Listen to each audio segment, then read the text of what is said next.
This book is called The Gulag Archipelago, 1918 to 1956, by Alexander Solzhenitsyn. And he survived the Gulag, and he lived to write about it and get the word out. And he risked his life, I don't know how many times, trying to get the word out about what was really going on in the Soviet Union. And sadly, he was duped into turning to Christianity. Like so many people, the Jew plays both sides.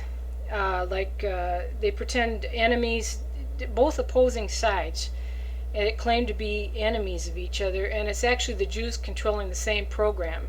And I don't know how many times Christianity is always whining about how communism is of the devil, and all, meaning Satan, when they say it, and all this garbage. And they say, oh, well, they're not allowed to worship, and that's a lie. That's not true. Their churches are still open over there. But there's been priests that are arrested and stuff, but they make a big deal out of it. Like the average Gentile person doesn't even matter what happens to them. Or if it's a Jew that's arrested, and yeah, there were. Oh, wow, it's like you never hear the end of it. But they're playing both sides and towards the same thing. And he turned towards Christianity in the end, which is really sad, because it's like they're fighting they go from one to the other, and it's like you're disarmed, because it's like they're both Jewish programs, and unless you get them together and destroy them together is what Satan wants. That's why he wants me to do this sermon here and educate our people. Unless you destroy Christianity and communism, the Jewish Bolshevism together, it's like you're going to keep fighting this. It's never going to stop until it kills you. It says here in his book, arrest. Need it be said that is the breaking point in your life? A bolt of lightning which has scored a direct hit on you? That is an unassimilable spiritual earthquake not every person can cope with, as a result of which people often slip into insanity. The universe has many different centers as there are living beings in it. Each of us is a center of the universe, and that universe is shattered when they hiss at you. You are under arrest. If you are arrested, can anything else remain unshattered by this cataclysm? But the darkened mind is incapable of embracing these displacements in our universe, and both the most sophisticated and veriest simpleton among us, drawing on all life's experiences, can only gasp out, "Me? What for?" And this is a question which, through repeated millions and millions of times before, has yet to receive an answer.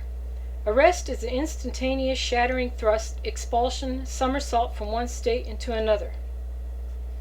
And everything that is now compromised by the traditional, even literary, image of an arrest will pile up and take shape, not in your own disordered memory, but in what your family and your neighbors in your apartment remember.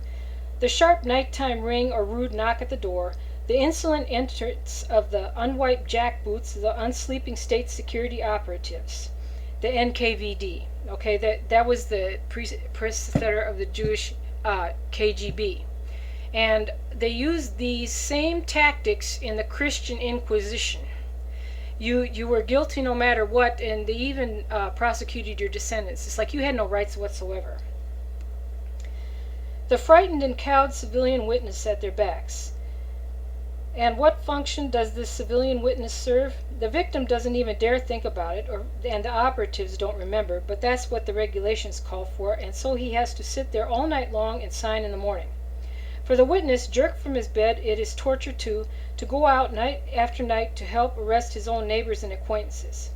This traditional image of arrest is also trembling hands packing for the victim. A change of underwear, a piece of soap, something to eat, and no one knows what is needed, what is permitted, what clothes are best to wear, and the security agents keep interrupting and hurrying you.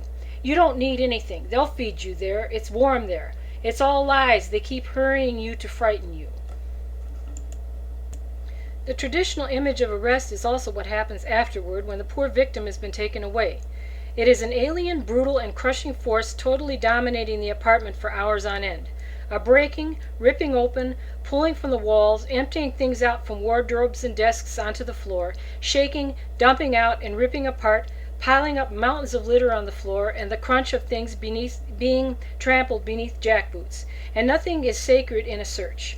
During the arrest of the locomotive engineer Inoshin, A tiny coffin stood in his room containing the body of his newly dead child. The jurists, in quotation marks, unquote, dumped the child's body out of the coffin and searched it.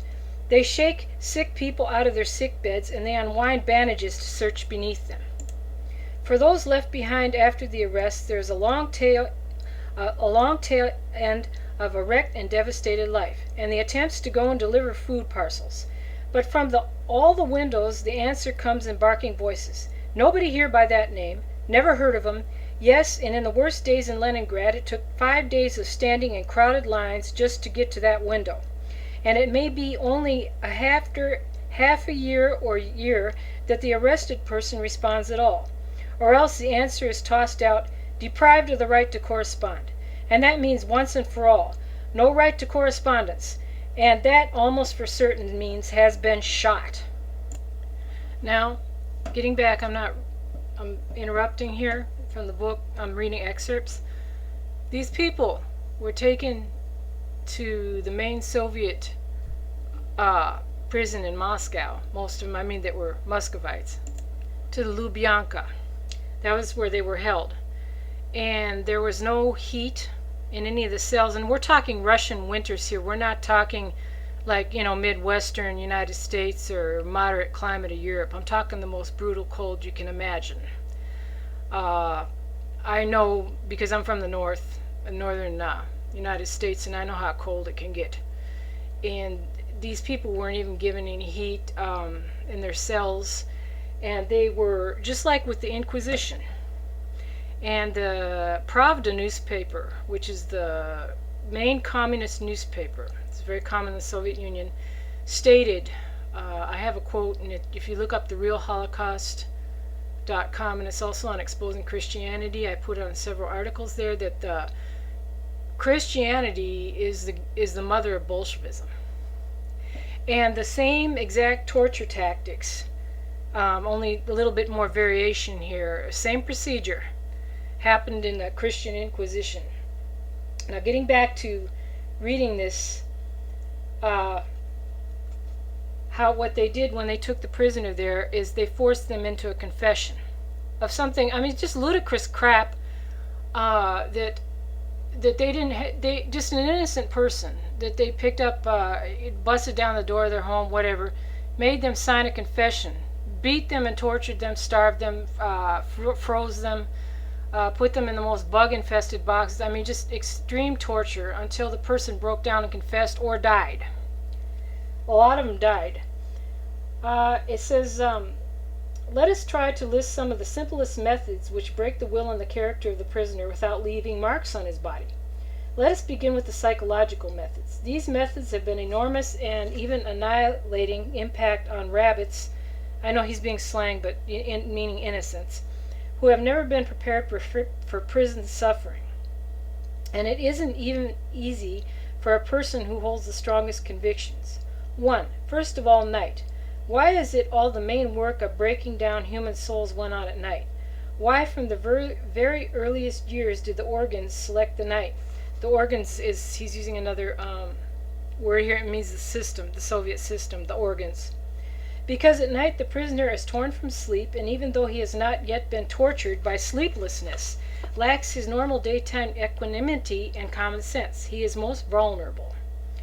2. Persuasion. In a sincere tone and the very simplest method, why play at cat and mouse, so to speak? After all, having spent some time among others undergoing interrogation, the prisoner has come to see what the situation is. And so the interrogator says to him in a lazily friendly way, "Look, you're going to get a prison term whatever happens. But if you resist, you'll croak," meaning die, "right here in prison, and you'll lose your health. But if you go on to camp, you'll have fresh air and sunlight. So why not sign now?"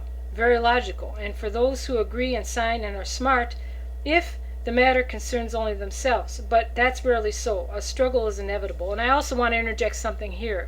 Else, most of these interrogators, and it's the same with the Inquisition, are Jewish. Another variant of persuasion is particularly appropriate to the party member. If there are shortages and even famine in the country, then you as a Bolshevik have to make up your mind. Can you admit that the whole party is to blame? Or the whole Soviet government? No, of course not. The director of the flax depot hastened to reply, "Then be brave and shoulder the blame yourself," and he did. And another thing I want to interject is this communist Jewish psychology where they blame the victim for everything. It's like you're having problems that you never even had anything to do with, like surviving, and the Jew makes it impossible to survive. It's like the more control they have, you're going to be dead. They get you so indebted, and you can't pay. The jobs are low pay, the whole 5 yards, and no matter what you owe, these are choices you make. I don't know how many times I've heard this garbage before, and it's designed to instill depression and suicide in the victim. Oh well, you're responsible for that. Well, maybe there's a limited number of choices the average person is able to make. A limited number, but you cannot control the results. But the Jew tries to tell you that you can, and this is very, very common in Jewish psychiatry. And these stupid idiots that blame the victim for the problems that the victim has. In other words, the victim's to blame, the Jew is not, the system isn't to blame, what you've been subjected to in life isn't to blame, life certainly isn't to blame, the whole blame is on you. And that's what they do, and they break people down that way, and they also it also causes self-hatred, self-blame, self-loathing, low self-esteem. It's no different from the Christian concept that you're born in original sin, so you're damned, and the only way out is through being saved, and that's a joke. That's a total lie, and I've gone into a lot of detail that I'm not going to spend this audio sermon on that. You just check exposingchristianity.com for that one. But here's another one. 4. Psychological contrast was sometimes effective. Sudden reversals of tone, for example, or full. Okay, it goes on and it says, "Fool you, rat! I'll put 9 grains of lead in your skull."